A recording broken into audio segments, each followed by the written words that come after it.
guys, this is Comic Uno, and today I'm doing a review for The Amazing Spider-Man Learning to Crawl, issue 1.1. So pretty much the year one of The Amazing Spider-Man, written by Dan Slott also. And Perez, who I'm pretty sure has done a lot of art for the Team Up books. So before I start talking about Amazing Spider-Man though, just want to give you guys a little update. Of course I have Comic Uno episode 47, and that's the show where I review all the comics I read this week in one show. So let's get started. What are those exclusive comics? We have Madame Frankenstein, issue 1, Grim Fairy Tales, issue 97, Real Heroes, issue 2, Powerpuff Girls, issue 9, The Woods, issue 1, Angel and Faith, season 10, issue 2, The Wake, issue 8, Detective Comics, issue 31, and Iron Fist, The Living Weapon, issue 2. So if you want to go check out all those reviews, go to Comic Uno, episode 47. And also, guys, we did Media Madness yesterday for Vampire Diaries, season 2, episode 1 and 2. So if you want to go check that out, that'll be annotated. But let's talk about Amazing Spider-Man Learning to Crawl, issue 1.1. Love the Alex Ross cover. I love his art. Especially for Spider-Man, and especially Superman also. Love his art for Superman.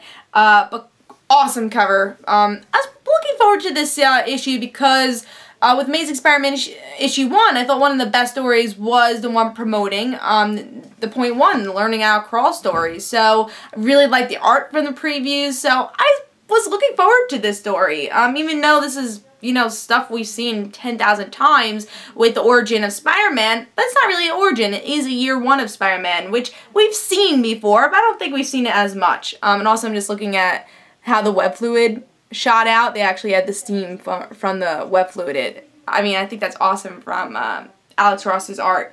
But let's see what's going on with the story. So I was already looking forward to this issue, again, because I've been impressed of what they were kind of promoting with this series. So let's see what's going on. We get to see that in this issue, it really straight after Peter's origins. It's after Uncle Ben died. He's still a wrestler slash performer, and he's just trying to make money for Aunt May. Aunt May is still grieving of Uncle Ben. They just went to the funeral in this issue.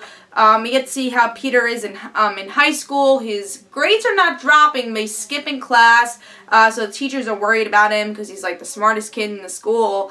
And then Liz Allen's trying to be nice to him, but of course he has to keep ditching because of the whole Spider-Man gig. And, you know, Flash obviously hates Peter, so we're getting to see a little bit of that. And that's what's going on here. We get to see, again, a development of people liking Spider-Man. You see that he's getting a fan base.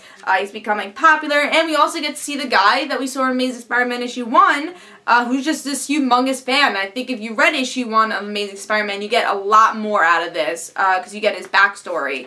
And he just wants to become this superhero, and maybe this will get him hurt. Like, who knows that? My prediction is he's gonna die by the end of this, because he has no superpowers. He's just following this, this dream to be like Spider-Man.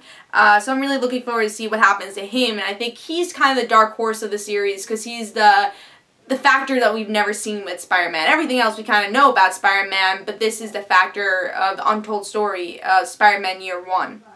But what did I think? I thought it was a solid issue. You know, have I seen this 20,000 times? Yes, but it's been a while. I think it's been a while since we've seen Liz Allen in high school and Flash bullying Peter.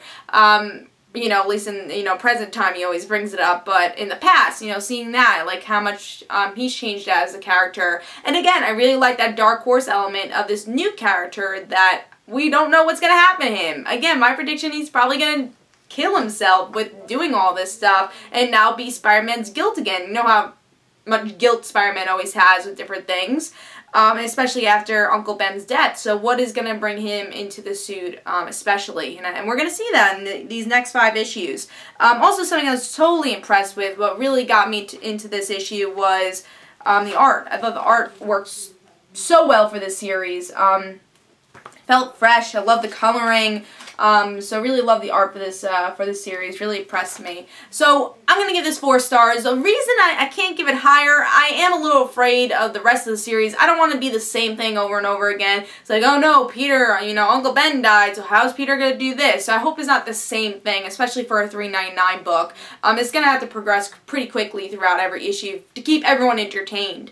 And I hope we do get to see that with the next couple issues. So I'm going to give it 4 stars. I thought this was a very solid start, and I like the pieces that are being put together here, and I thought it was a really well done book. So I'm going to give that 4 stars. Hope you guys enjoyed. This is Comic Uno. Guys, don't forget to follow me on Twitter for Comic Uno and The Right Situations, and don't forget to like my Facebook page, and I'll see you guys later. Bye.